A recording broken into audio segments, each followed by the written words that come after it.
Mr. President, after decades of isolation, we are seeing a measured shift in our policy toward Cuba.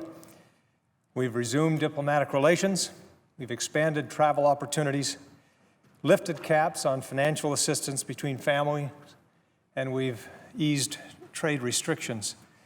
I congratulate the administration for spearheading these changes. It took courage to embark on this path. These policy changes are supported by the vast majority of Cuban Americans. They are applauded by sector after sector of the U.S. business community, and they're welcomed by Americans at large. Still, it took someone to lead, and President Obama did. I applaud him and his administration for doing so. Make no mistake, conditions are improving for the Cuban people because of these changes. There are some who do not fully appreciate the meaningfulness of this opening to Cuba. They maintain that we have somehow offered concessions to the Cuban government without benefit to the United States or to the Cuban people. Some contend that we have moved prematurely when human rights issues remain unresolved in Cuba. To be clear, human rights abuses persist in Cuba. We all seek to remedy these abuses. Yet extending 50 years as the Cuban government's convenient scapegoat for the failure of socialism is unlikely to yield gains in human rights in the future any more than our policies have done in the past. Instead, this opening to Cuba takes full advantage of the opportunities presented by the failures of socialism. Recognizing the inherent right of Americans to travel to Cuba isn't a concession to dictators. It's an expression of freedom. It is Americans who are penalized by our travel ban, not the Cuban government. During my first visit to Cuba in 2001, I told the Cuban foreign minister in a meeting in Havana that I was attempting to lift the travel ban. I added that if the Cuban government didn't improve on its human rights record, I would seek to lift the entire trade embargo. Now, it was taken as an attempt of humor, of course, but for me, it was no joke.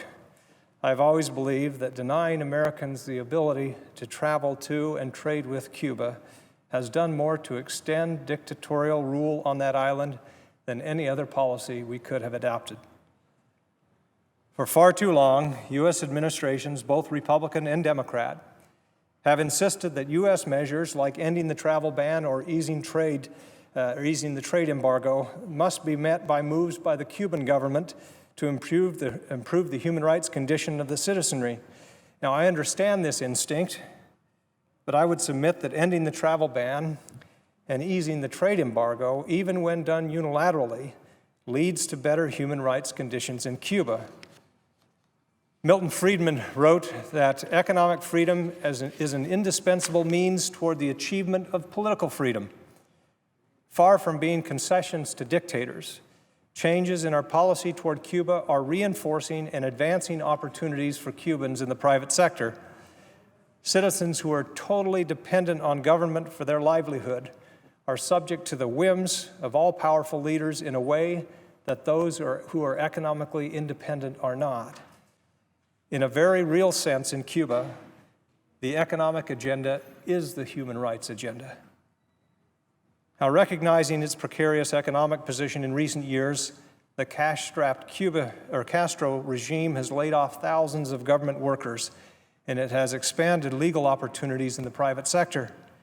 This has given way to a dramatic rise in the number of entrepreneurs on the island who are running restaurants, bed and breakfasts, taxi services, barber shops, beauty salons, and much more. In fact, it's estimated that as many as a third of Cuba's 5 million workers are now operating in Cuba's private sector. This exponential expansion of Cuba's entrepreneurial class would not have happened were it not for U.S. policy changes in 2009 that has led to an explosion of travel and remittances among Cuban Americans. Some suggest that remittances to the island are responsible for 70 to 80% of the capital used in small businesses in Cuba. Now, recent changes to U.S. regulations allowing for additional travel and remittances have further expedited the expansion of the private sector in Cuba. Additional regulatory changes, such as allowing the so-called people-to-people exchanges to be conducted on an individual as opposed to a group basis, would propel this movement even further. Again, this entrepreneurial expansion in Cuba has not only given scores of Cubans a better quality of life, it has lessened their dependence on the Cuban government in a way that has improved their human rights condition. The recently completed bilateral air service agreement also represents a key piece to ensuring the continued travel of Americans to the island.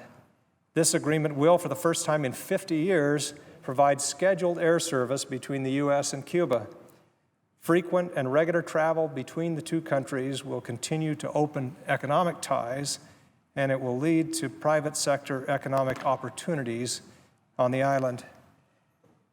I should note that the administration has done just about all that its authority permits to effect change on the island.